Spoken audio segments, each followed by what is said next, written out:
पूरी जिंदगी जेल में रखोगे, तुम्हारे आगे झुकने वाला नहीं। ये भारत के प्रधानमंत्री ने हमारी भारत माता के साथ गद्दारी। पहले पाकिस्तान के आगे हमारे लोग रोते थे, ऐसा प्रधानमंत्री अपने देश के ही लोगों की बेइज्जती करता रहता है। मोदी कहता है हम रोते थे, बिना बुलाए नवाज शरीफ के बर्थडे का केक काटने पाकिस्तान चले गए। राष्ट्रवाद हमें नहीं सीख रहा राष्ट्रवाद तुमसे। वो बोलते रहे, मैंने माइक तोड़ दिया, मचाया बीजेपी वालों ने। संजय सिंह ने माइक तोड़ दिया, संजय सिंह ने माइक तोड़ दिया। लेकिन ये मोदी जी को पसंद नहीं है, ये उनको अच्छा नहीं लगता।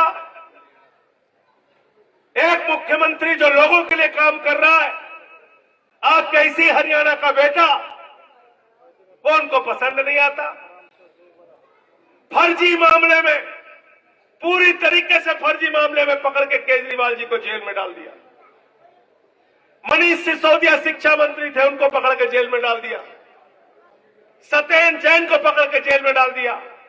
मुझे 6 महीने जेल में रखा, बार बार दबाव बनाते रहे, इनके आगे झुक जाऊं, इनके आगे झुक जाऊं, इनके आगे झुक जाऊं। मैंने कहा बेईमानो, पूरी जिंदगी जेल में रखोगे, तुम्हारे आगे झुकने वाला नहीं। लोकतंत्र में बहादुरी से राजनीति करेंगे जब तक जिंदा है। कायरों की तरफ पीठ दिखा के भागेंगे नहीं। हम आम आदमी पार्टी के लोग हैं, आंदोलन की कोख से पैदा हुए हैं। इसलिए हरियाणा के लोगों आपसे कहने के लिए आया हूं, आपका इतिहास बहादुरी का इतिहास है। जिस भी गांव में चले जाओ, एक बोर्ड लगा रहता है, एक गांव के आगे एक दरवाजा बना होता है, एक गेट बना होता है, उस गेट पे किसी न किसी शहीद का नाम लिखा होता है। कोई न कोई स्मारक स्थल होता है जहां इलाके के शहीदों का नाम लिखा होता है। क्या किया भारत के प्रधानमंत्री ने? हमारी भारत माता के साथ गद्दारी। मोदी जी अग्निवीर योजना लाकर भारत माता की सुरक्षा के साथ, भारत माता के साथ गद्दारी करने का काम किया है। मैं इस बात को कह रहा हूं, अगर आप मानते हो तो इस बार इनको सबक सिखाने का काम करना। अग्निवीर योजना इंडिया गठबंधन की सरकार बनने के बाद खत्म करेंगे और जैसे पहले जवानों की नौकरी होती थी वैसे ही जवानों की नौकरी होगी। जवान को धोखा दिया, कहते हैं हम राष्ट्रवादी हैं। कैसे राष्ट्रवादी हो आप? कहते हैं पहले पाकिस्तान के आगे हमारे लोग रोते थे, ऐसा प्रधानमंत्री अपने देश के ही लोगों की बेइज्जती करता रहता है। शर्म नहीं आती? कौन रोता था पाकिस्तान के सामने? बताओ, कौन रोता था? हमारे देश के जवानों ने पाकिस्तान के 2 टुकड़े किए हैं। हमने पाकिस्तान के आगे कभी सर नहीं झुकाया। हम रोते नहीं थे, हम लड़ते थे, हम हराते थे। मोदी कहता है हम रोते थे।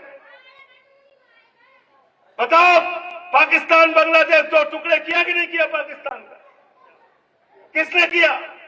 हमारे जवानों ने किया, हमारे घर के बेटों ने किया, किसानों के बेटों ने किया, अपने प्राणों की आहुति देके किया। भारत के प्रधानमंत्री होकर आप उनकी शहादत का अपमान कर रहे हैं, कह रहे हैं हम रोते थे पाकिस्तान के आगे। 8 लाख बंदी बनाए थे, हम रोते थे, हम रोते थे। तुमने भारत का सिर शर्म से झुकाया।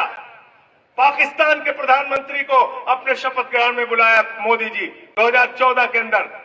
उसके पहले, आपके पहले किसी भी भारत के प्रधानमंत्री ने अपने शपथ ग्रहण में पाकिस्तान के प्रधानमंत्री को नहीं बुलाया। आप क्या राष्ट्रवाद की बात करते हैं?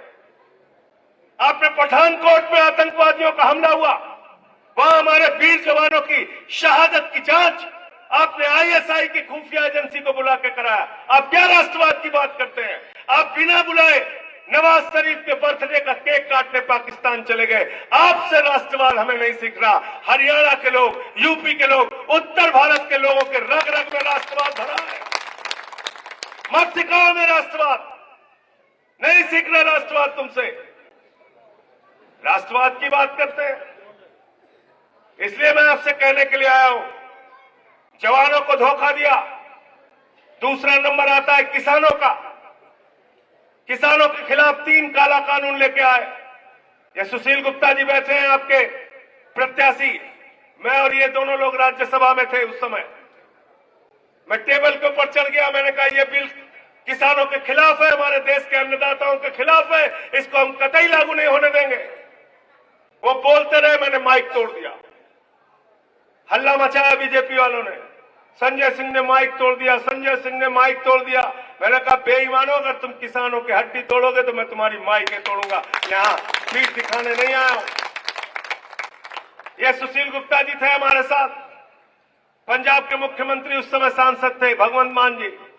हम तीनों लोगों ने सेंट्रल हॉल के अंदर, उठा के देख लेना वीडियो, हम तीनों लोगों ने देश के प्रधानमंत्री नरेंद्र मोदी को, जितनी दूर ये पहली कुर्सी लगी है इतनी दूर पे उनके सामने किसानों के हक में और प्रधानमंत्री के खिलाफ मुर्दाबाद के नारे लगाए और किसानों की आवाज को देश की संसद के अंदर बुलंद भैया। आपने किसानों को धोखा दिया, 750 किसानों की शहादत ले ली आपने, 3 काला कानून लगाया आपने, 1 साल तक जाड़ा गर्मी बरसात किसान सड़कों पर बैठा रहा, आपने गोलियां चलवाई, आंसू गैस के गोले छोड़े, आपने पानी की बौछारें कराई, बोले दिल्ली नहीं घुस सकते, दिल्ली नहीं घुस सकते। अरे जिन्होंने आपको दिल्ली नहीं जाने दिया, अब उनके कैंडिडेट को कहना हम तुमको दिल्ली नहीं जाने देंगे। बताओ तैयार हो आप लोग? किसानों को धोखा दिया, बोले आमदनी 2 गुना कर देंगे। आज तक एमएसपी लागू नहीं की स्वामीनाथन आयोग की रिपोर्ट के हिसाब से। यह है हमारी पीड़ा, यह है उत्तर भारत के लोगों की पीड़ा। परिश्रम करते हैं, मेहनत करते हैं, हरियाणा के, पंजाब के, यूपी के, बिहार के, राजस्थान के लोग अपनी धरती माता से अन्न पैदा करते हैं और उसको बेचने के लिए जाते हैं। मंडियों में लाठियां मिलती है, खाद की बोरी लेने जाओ लाठियां मिलती हैं, बीज मांगने जाओ लाठियां मिलती है, हर जगह में मारा जा रहा। ये राष्ट्रवाद की बात कर रहे हैं।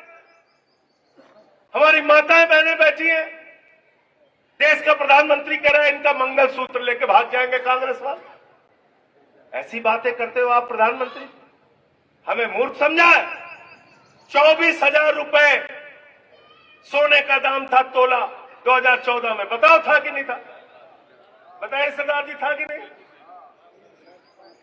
24,000 रुपए तोला था, आज कितना हो गया? 75,000 रुपए तोला।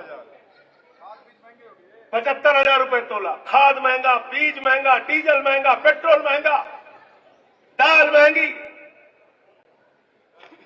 महंगाई आसमान पे पहुंचा दिया।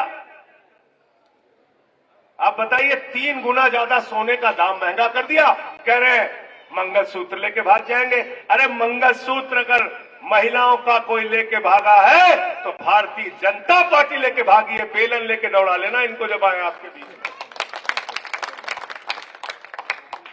इसलिए आपसे कहने के लिए आया हूं, ये अनुराग ढांडा बैठे हुए हैं, क्या जरूरत थी? अच्छी खासी पत्रकारिता कर रहे थे, करते, नौकरी छोड़ के आ गए, गांव गांव घूम रहे, जगाने के लिए घूम रहे।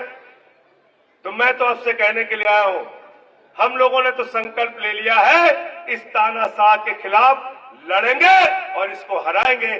जुल्म, ये जाति, ये तानाशाही याद रहेगी तो इनको हराना याद रहेगा और इनका जवाब सिर्फ वोट से दिया जा सकता है। लोकतंत्र में सबसे बड़ी ताकत आपके पास।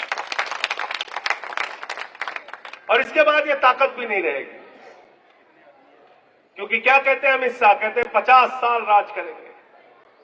कहते नहीं कहते? 50 साल राज करेंगे। इसका मतलब ये 24 का चुनाव अंतिम चुनाव है। बाबा साहब डॉक्टर भीमराव अंबेडकर जी ने संविधान लिखा जिसमें वोट की ताकत आपको दी। वो संविधान बदलने का काम करेंगे बीजेपी वाले और वोट की ताकत छीनने का काम करेंगे। बगैर चुनाव के सूरत में बीजेपी जीत गई। 10 विधायक बन गए अरुणाचल में बगैर चुनाव के। चंडीगढ़ में जीते, हमसे जिता दिया बीजेपी को। ये करेंगे लोग। नेशनल दस्तक की आपसे गुजारिश है कि अगर इसको बचाना चाहते हैं तो नेशनल दस्तक को सब्सक्राइब करने के लिए रेड कलर के सब्सक्राइब बटन को दबाएं, फिर बेल आइकन की घंटी दबाएं। नेशनल दस्तक को बचाने के लिए बहुत जरूरी है कि हर खबर को शेयर करें, लाइक करें, कमेंट जरूर करें।